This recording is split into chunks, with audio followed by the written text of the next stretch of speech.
तर्कसंग्रह आणि कोणतं की सगळे पदार्थ किती एकूण 7 पदार्थांचं निरूपण तर्कसंग्रह ग्रंथामध्ये आहे. त्यापैकी पहिला पदार्थ कोणता? द्रव्य नावाचा पहिला पदार्थ. त्या द्रव्य नावाच्या पहिल्या पदार्थामध्ये किती आहेत प्रकार? 9 प्रकार. त्यापैकी किती द्रव्यांचं निरूपण झालं? 4. त्यांचे नाव पृथ्वी, आप, तेज, वायू. वायूचं चालू आहे समजा आता है ना. तर वायूचं लक्षण वगैरे म्हणजे मूळ तर्कसंग्रहामध्ये आपण पाहिलं, टीकेमध्ये आपण पाहायचं राहिलेलं आहे. मूळ तर्कसंग्रहामध्ये टीकेमध्ये जे पदकृत्य नावाची टीका आहे ना, त्याच्यामध्ये आपण रूपरहित स्पर्शवान वायू या लक्षणाचं पदकृत्य केलं होतं. रूपरहित वायू असं म्हटल्यानंतर कशावर अतिव्याप्ती होते? घटाधिकावर. आकाश, वायू, आकाश आणि अजून पुन्हा कोण आहे? आत्मा आहे, काल आहे, पुन्हा मन आहे, त्यांच्यावर अतिव्याप्ती होते. त्यानंतर नुसतं स्पर्शवान वायू असं म्हणलं तर कशावर अतिव्याप्ती होते? जलादी म्हणू नका ना, असं शब्द म्हणा. जल, तेज, पृथ्वी याच्यावर काय होईल? अतिव्याप्ती. म्हणून काय करायचं? रूपरहित स्पर्शवान है ना, रूपाने रहित असून स्पर्शावाल जे आहे त्याला काय म्हणायचं? वायू. काय म्हणायचं? इथपर्यंत झाली होती चर्चा आपली. आता अनित्य कार्यरूप, अनित्य परमाणुरूप. पुन्हा किती प्रकार त्याचे? 3. शरीर विषय इंद्रिय भेदात. शरीरम वायू लोके, इंद्रियम स्पर्शग्राहकम त्वक सर्व शरीरवर्ती. झालं. इंद्रिय चक्षु हे लक्षण केलं ना आता. इंद्रियम स्पर्शग्राहकम त्वक हे झालं होतं का? मूळ झालं पण पदकृत्यात झालं का? बर. आता काय करायचं? पदकृत्यात पहा. चक्षुरादि वारणाय स्पर्शग्राहकम. जर एवढंच केलं लक्षण, स्पर्शग्राहक त्याच्यात त्या लक्षणामध्ये टाकलं नाही, इंद्रियम त्वक एवढंच जर लक्षण केलं तर कशावर अतिव्याप्ती होईल?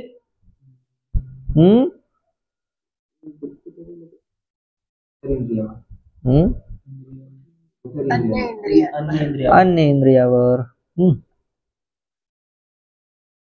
स्पर्शग्राहकम इति चक्षुरादि वारणाय. नुसतं एवढंच इंद्रियम त्वक म्हणलं तर अन्य इंद्रियावर अतिव्याप्ती होते. आणि एवढंच जर केलं स्पर्शग्राहकम त्वक तर कशावर अतिव्याप्ती होईल? काल. त्याच्यानंतर संबंध याच्यावर अतिव्याप्ती होईल. झालं? लक्षात आले ना गोष्ट? म्हणून काय करावं लागल? इंद्रिय असून जे स्पर्शाचं ग्रहण करतं, स्पर्शाचं ज्ञान करून देतं, त्याला म्हणायचं त्वक. आणि त्वक इंद्रिय कुठं राहतं? सर्व शरीरावरती. सर्व शरीरावर राहतं. पहा बरं. पुढं कोणतं आहे? व्याप्ती. कालादो अतिव्याप्ती वारणा इंद्रियमिती. वृक्षेती. मूळ तर्कसंग्रहामध्ये वृक्ष पहा शब्द काय? वृक्षेती. विषय कोण आहे? वृक्षादी कंपन हेतू. त्याविषयी चर्चा करतात. वृक्षादी कंपन हेतू, वृक्ष वगैरे हलतात ना, त्याकरता जो वायू असतो तो वायूच काय? विषय आहे. वायूचा विषय काय? तोच आहे. कोणता? वृक्षादी कंपन हेतू. पाहता आदिपदेन जलादी परिग्रह. वृक्षादी म्हणलं ना, वृक्षादी कंपन हेतू. तर आदी म्हटलेलं आहे. आदी म्हणजे पाणी वगैरे हलतं की नाही? पण पाणी हलण्याला कोण कारण आहे? वायूच कारण आहे. तसं पाणी हलतंय. त्याच्यानंतर काय हलतं? वाऱ्यानं. अग्नी पण हलतो. अजून पृथ्वी पण. पृथ्वीतले वस्तू कोणत्या बी हलू शकतात. पताका वगैरे काही हलतं की नाही वाऱ्यानं? हे बघा, हे पोस्टर हालायला लागलं. कशाने हालायला लागलं? वाऱ्या. नुसतं वृक्षच हालतात म्हणल्यावर मग काय होईल? बरोबर होणार नाही.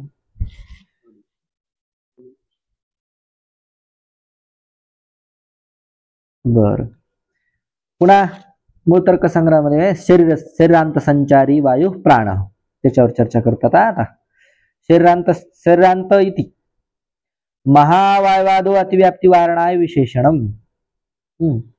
आता हे तर्कसंग्रहामधलं जे आहे की नाही लक्षण, शरीरांत संचारी वायू आणि प्राण, याच्यात 3 शब्द आहेत. किती? प्राणाचं लक्षण करायचं. कोणाचं? प्राणाचं. काय काय काय? शरीरांत संचारी वायू. तर शरीरांत 1 पद, संचारी 2रं पद, वायू 3 पद. 3 पद कशा करतायत? त्याला म्हणायचं शरीरांत म्हणजे शरीरामध्ये संचार करणारा जो असतो वायू, त्यालाच काय म्हणायचं? प्राण. त्याचं काय करतील? पदकृत्य. पहा आता विशेषण कोणतं याच्यामध्ये? विशेषण कोणतं आहे? शरीरांत संचारी किंवा नुसतं शरीरांत घ्या. तर विशेषण कशामुळे दिलेलं आहे? ते जर पद नाही टाकलं तर काय होईल? संचारी वायू. काय होईल? संचारी वायू. संचारी वायू. मग ते प्राण म्हणता येईल का? संचारी वायू.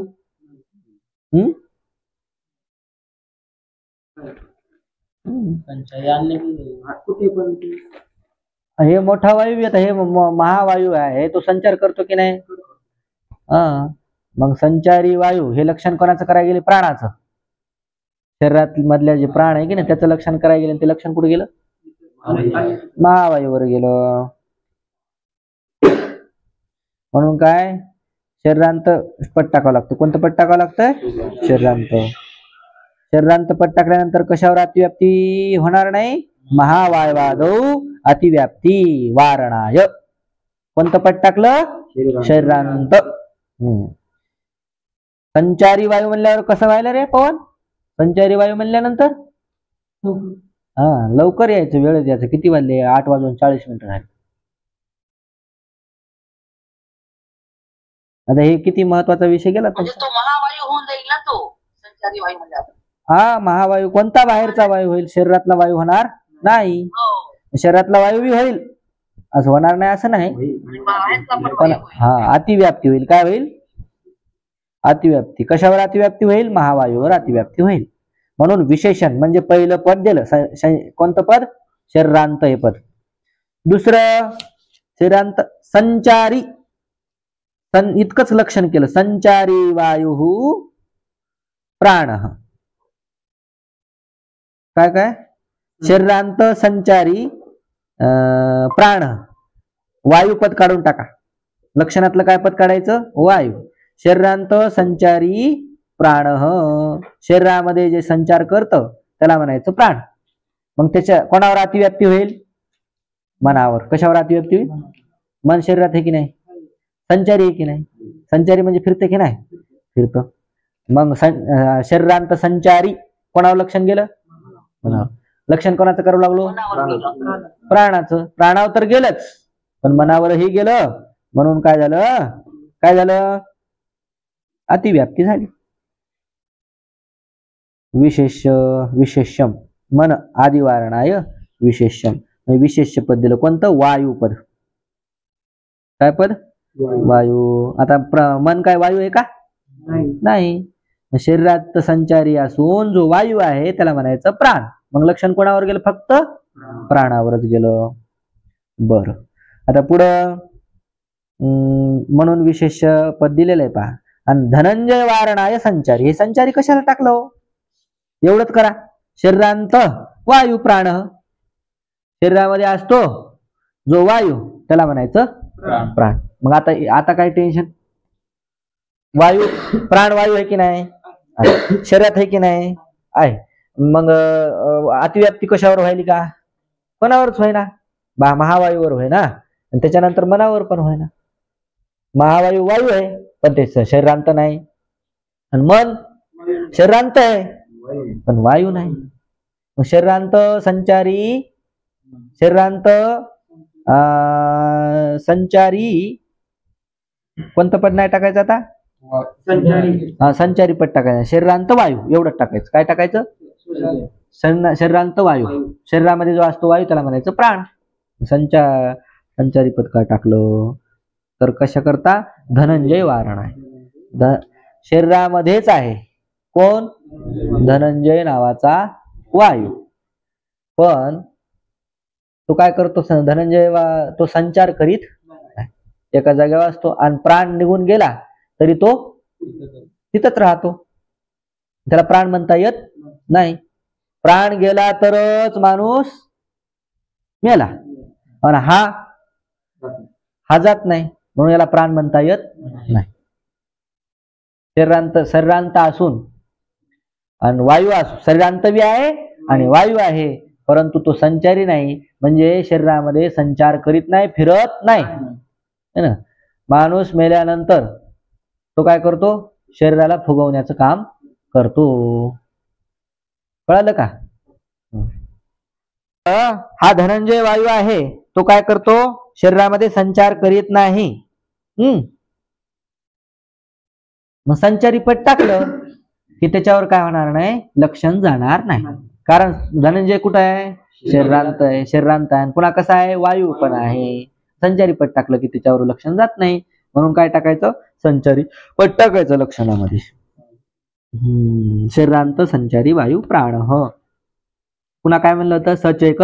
तो वायू कसा आहे, एकच आहे आणि उपाधी भेदात प्राणापानादी संज्ञा लभते. तो प्राणवायू कसा आहे, एकच आहे. प्राणवायू एकच आहे. स या शब्दाने काय घ्यायचं, तो कोण, प्राण.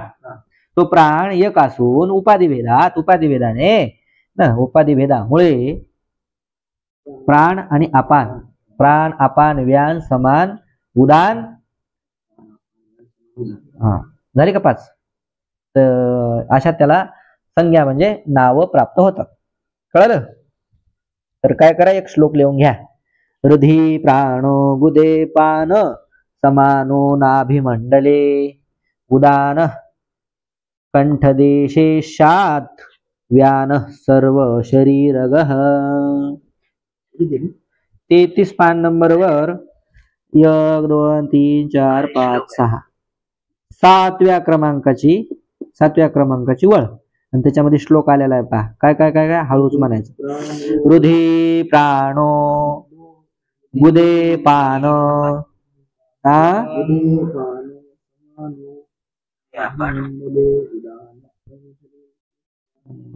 तुमच्या तर्कसंग्रहात नसेल तर लिहून घ्या तुम्ही. बरं बरं बरं बरं असेल तर राहू द्या, नसेल तर लिहून घ्या. हृदि प्राणो गुदे पान समानो नाभिमंडले उदान कंठदेशेषात् व्यान सर्व शरीरगः. अशा पद्धतीने. तर या श्लोकाचा अर्थ घ्या समजून. हृदि प्राण, बरोबर. हृदि प्राण, प्राण वायू कुठं राहतो, हृदयामध्ये. गुदे अपान, गुदे अपान म्हणजे जिथं मल विसर्जनाची जागा आहे तिथं काय, कोणता वायू राहतो, अपान वायू राहतो. समान नाभी मंडले, समान वायू कुठं राहतो, जिथं नाभी आहे, नाभी मंडलाच्या ठिकाणी राहतो. उदान कंठदेशे, उदान वायू हा कंठामध्ये राहतो. आणि व्यान सर्व शरीरग, व्यान वायू जो आहे तो संपूर्ण शरीरामध्ये राहतो. हे ठिकाणं कळले की त्याचे काम आपल्या लक्षात येतात. आता मूळ पदकृत्यामध्ये त्याचे काम सांगितले. उपाधी ते मूळ तर्कसंग्रहात उपाधी आहे ना शब्द, त्याची व्याख्या झाली. मुखनासिकाभ्याम निर्गमन प्रवेशनात प्राण. प्राण वायू कशाला म्हणायचं, तर मुखनासिकाभ्याम, मुख आणि नासिका, नासिका म्हणजे नाक, यांच्यामधून निर्गमन आणि प्रवेश, नाकाद्वारे आणि तोंडाद्वारे ज्या वायूचं येणं आणि जाणं असतं त्याला म्हणायचं प्राण. काय म्हणायचं, प्राण. मुखनासिकाभ्याम निर्गमन प्रवेशनात प्राण. कळलं? निर्गमन म्हणजे बाहेर निघणे. निर्गमन म्हणजे बाहेर जाणे आणि प्रवेशन म्हणजे आत येणे. अशा पद्धतीने नाक किंवा तोंडातून श्वास घेतो ना आपण, हे जो आहे तोच प्राणवायू आहे. अंत समयाला आता ज्याच्या त्याच्या पुण्य पापानुसार जात असतो.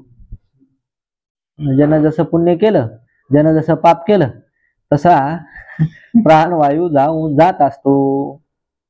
ते आता कधी कळन? कळो येईल.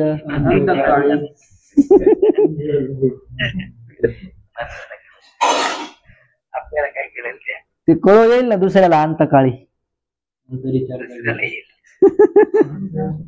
आपल्याला बी जलादे हे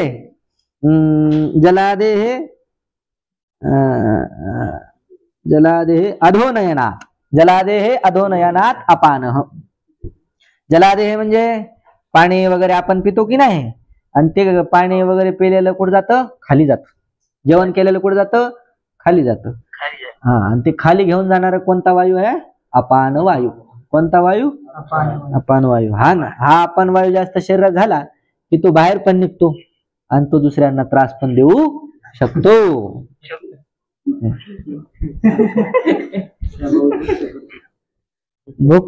भुक्त परिणामाय पुन्हा जठरानलस्य समुन्नयनात समानः. पुन्हा नंतर जे आपण जेवण वगैरे केलं की नाही आणि त्याचा परिणाम म्हणजे जीर्ण है ना, पचन होणं. तर ते पचन होण्याकरता जठरानल म्हणजे जठरामध्ये अग्नी आहे की नाही, अग्नीचा विचार केला, आणि त्या जठरानलस्य समुन्नयनात, आणि त्याला काय करण्याकरता?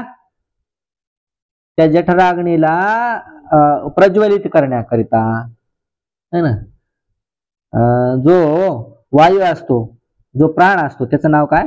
समान. कशा करता? जो आपण पचवतो, म्हणजे जेवण जे खाल्लेलं आहे ते पचवण्याकरता कोणता अग्नी लागतो? जठराग्नी. त्या जठराग्नीला ताकद देण्याकरिता, शक्ती देण्याकरिता जो वायू आहे त्याचं नाव समान वायू. प्रज्वलित ठेवण्यात. हा, प्रज्वलित. आता जाळ आहे, अग्नी आहे, त्या अग्नी वारा असेल तरच काय राहतो? प्रज्वलित राहतो. हा, आणि ते वारा नसेल, हवा नसेल तर काय होतंय?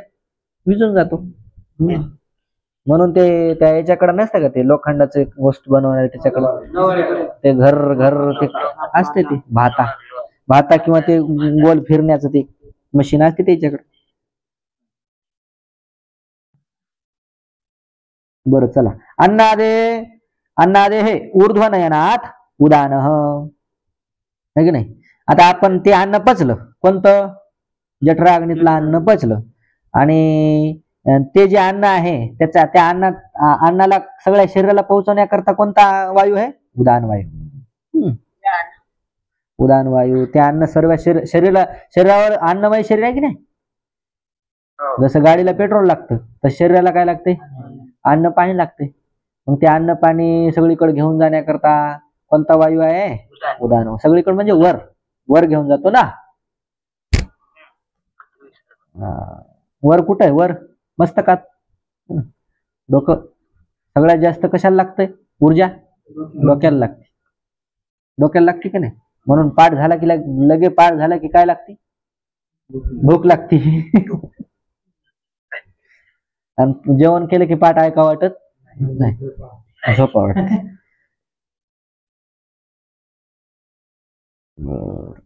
नाडी मुखेशु वितनात व्यानः. जे नाडीमुख आहे त्या मुखाद्वारे सगळीकड हे जे रक्त वगैरे आहे की नाही, हे रक्त वगैरे फिरतं ठेवण्याकरिता जो वायू लागतो है ना, त्या नाडीमध्ये जो वितनात म्हणजे व्याप्त असल्यामुळं त्याला म्हणायचं व्यान. कोणता व्यान? कोणता वायू? प्राण. कोणता प्राण? व्यान नावाचा प्राण.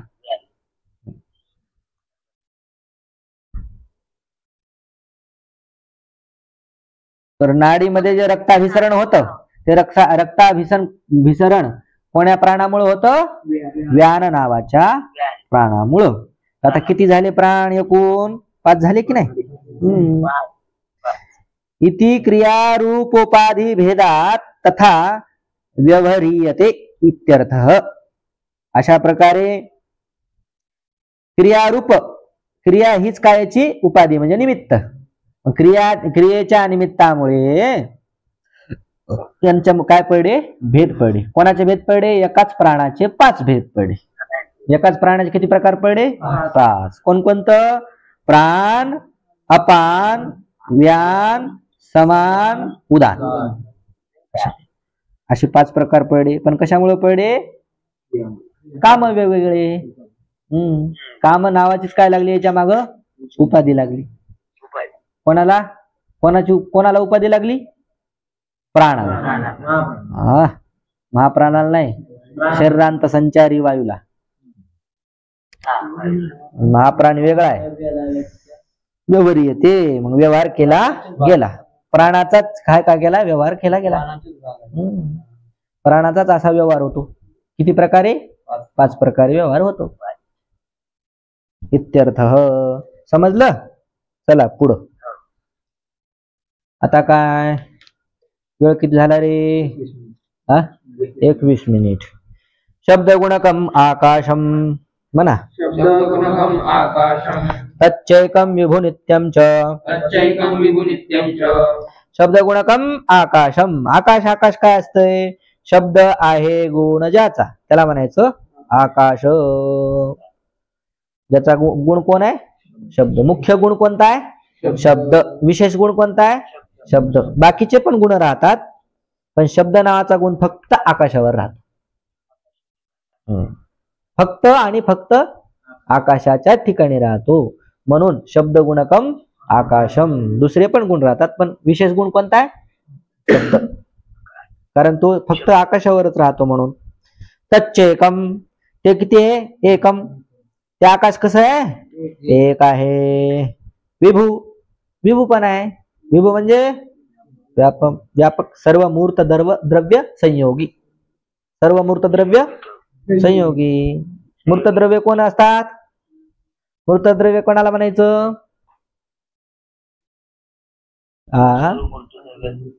मूर्त द्रव्य माग सांगितलं तर मी तुम्हाला का नाही? अरे सांगितलं नाही? सांगितलं का नाही पवन? नाही सांगितलं. मूर्त द्रव्य म्हणजे मूर्तत्वम क्रियावत्वम. ज्याच्यामध्ये क्रिया होती ते मूर्त द्रव्य. काय? ते सगळे मूर्त द्रव्य. इथं दिला असेल रे लक्षण कुठंतरी. बारीक दिसते नाही याच्यात दिसते.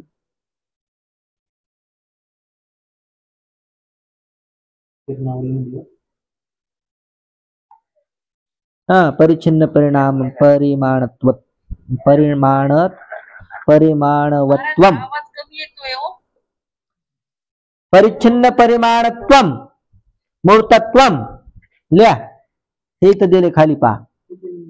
1 2 3 4 5 6 6वी वळ खालून. परिच्छिन्न परिमाणत्वम. परिच्छिन्न म्हणजे मर्यादित आहे, ज्याचं परिमाण म्हणजे माप.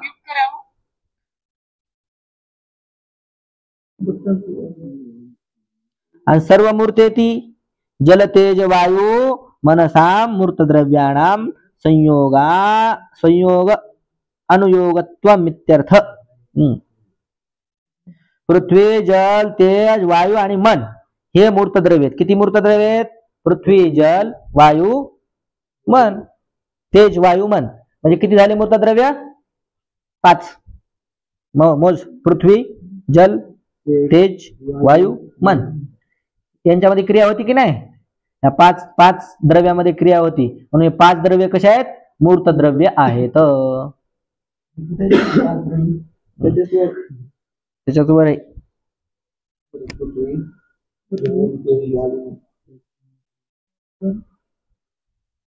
त्याच्यात लय बखळे वा लय मस्त भारी भारी. पण आता तो काय काय सांगा लक्षात बी येणार नाही तुमच्या.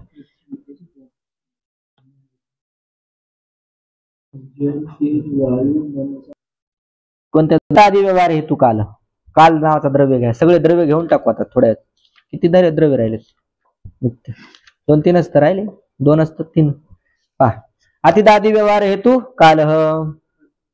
अतितादी अतीत म्हणजे काल झालं, उद्या होणार, परवा होणार, वर्ष, 2 महिने, 3 महिने असा जो व्यवहार होतो की नाही, त्या व्यवहाराला कारण कोण आहे? काल. तो काल एक आहे. स चैकः, तो काल कसा आहे? एक आहे. पुन्हा कसा आहे? विभू आहे. आकाशासारखा तो कसा आहे? विभू आहे. विभू असून कसा आहे? नित्य आहे. आकाश पण नित्य आहे की नाही?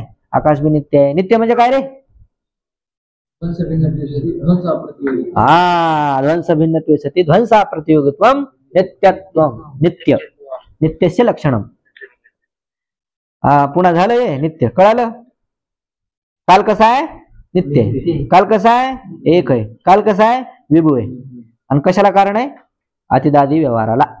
म्हणजे काल झालं, उद्या होईल, आज झालं, अशा पद्धतीने म्हणतो 2 महिने, 1 महिने, हे सगळा व्यवहार कशाने होतो? काल. पुन्हा दिक कशाला म्हणायचं? प्राच्यादी व्यवहार हेतू दिक. प्राच्यादी व्यवहार हेतू. प्राच्य म्हणजे कोण? कोणता पर्वत? यम प्राची, यम प्रचिती. ही पूर्व दिशा आहे, हे पश्चिम दिशा आहे, हे उत्तर दिशा आहे. आणि अशा व्यवहाराला जे कारण आहे त्यालाच काय म्हणायचं? दिक. काय म्हणायचं? दिक म्हणजेच दिशा. साचे का? ती दिशा किती आहे? एक आहे. पुन्हा कशी आहे? विभी. विभी म्हणजे व्यापक. जसं विभू म्हणजे व्यापक, तसं विभी म्हणजे पण काय? दिशा स्त्रीलिंगी असल्यामुळे विभी केलं. सा आहे ना, सा आलं की नाही? तत्सर्वनामाचं काय? स्त्रीलिंगाचं सा रूप आहे. विभी, विभूचं काय होईल? विभी. जसं नदी. पुन्हा कसं आहे? नित्या. ती कशी आहे? नित्य आहे. विभू आहे, एक आहे. विभू म्हणजे काय? सर्व मूर्त द्रव्य संयोगी. मूर्त द्रव्य म्हणजे काय? ज्याच्यामध्ये क्रिया होते ते मूर्त द्रव्य. किंवा परिच्छिन्न परिमाणत्वम, परिमाणत्वात. झालं. आता काय राहिलं? आत्मा. आत्मा नाही, मन. आत्मा झाला का रे? हे आत्मा इथं. ज्ञानाधिकरणम आत्मा. काय? ज्ञानाचं जे अधिकरण असतं त्याला म्हणायचं आत्मा. ज्ञानाचं अधिकरण म्हणजे आधार. आधारो अधिकरणम. गेलं की नाही? अधिकरण म्हणजे राहण्याचं ठिकाण. तर ज्ञान जिथं राहतं त्याला म्हणायचं आत्मा. सद्विविध. तो आत्मा किती प्रकारचा? परमात्मा, जीवात्माच. परमात्मा आणि जीवात्मा.